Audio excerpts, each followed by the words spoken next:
আমি দ্বিতীয় বিয়ে করার তৌফিক আছে, কিন্তু আমার বউ আমাকে দ্বিতীয় বিয়ে করতে দিচ্ছে না। মাহফিলের মাইক আমার বাড়ির দিকে ফেরানো আছে, আমার স্ত্রীকে নিয়ে কিছু বলে, কি বলবো আমি? গৃহস্থরে হুনে চুরি করুন জানি। এই জন্য ইসলাম অনুমতির কোনো অপশন রাখে নাই, এটা রাষ্ট্রে কুফুরি আইন জারি করে তুই রেখছি। এই আইন ওলামায়ে কেরাম যা এটা প্রত্যাহার করে নিব। প্রিমিয় গানের সিট কটা? 4টা। কটা? এই 4 জন বই বলি মিলি, ভাবি এক সিটে বই, আরো 3 সিটে হাত দিয়ে রাখছে, একদিকে ঠ্যাং দিয়ে রাখছে, বইতে হইতো না কেউ। খবরদার ভাবি, আর তুই সকলের অধিকার সুন্দরভাবে দিতে হইব, বুঝছি?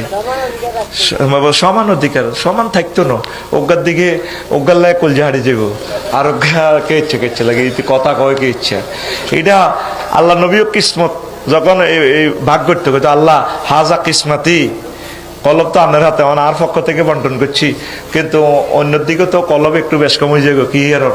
কারণ কনবর কথা খুব সুন্দর, এতে এত সুন্দর কথা কো আপনাকে দারুণ লাগে। আরোগ্য হিতে কথা কয় জানি তুই কুত্তা কামড়েছে, আমি এরকম করো না।